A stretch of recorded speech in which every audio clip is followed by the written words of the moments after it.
జైల్లో పెట్టారు తీన్మార్ మల్లన్న. ఆ మల్లన్న కూడా గొప్పోడయా. నేను మొన్న ఆయన ఎమ్మెల్సీ 2వ స్థానం వస్తే నేను పరిశాన్ అయితే ప్రతి మండలంలో ఆయన ఆర్గనైజేషన్ ఉన్నది, ప్రతి గ్రామంలో ఆయనకు ఆర్గనైజేషన్ ఉన్నది. ఆయన ఇలా భారతీయ జనతా రాబోతున్నాడు. చాలా ఘన స్వాగతం పలుకుతాం, పార్టీని పెంచుతాం. మరి ఎండ బాగున్నది, సెలవిస్తారా అందరూ? రాజేందర్ అన్న మాట్లాడు.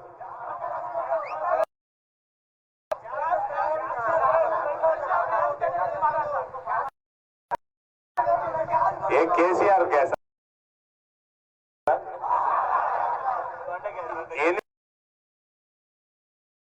కొడుతున్నాయా కేసీఆర్? ఇప్పుడు ఇంత పెద్ద లిస్ట్ అవుతాయి కదా ప్రామిస్లన్నీ, అవి తప్ప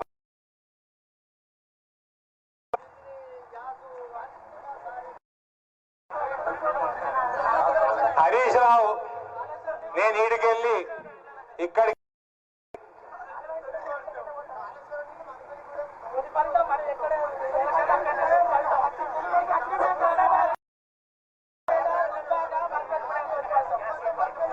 హరీష్ రావు ఊకే ఏంటికి స్పీచ్లు ఇచ్చుడు? కుల్లా మీ మామ దగ్గరకు పెట్రోలు డీజిల్ ఇవన్నిటి మీద అయితే అంటున్నావు,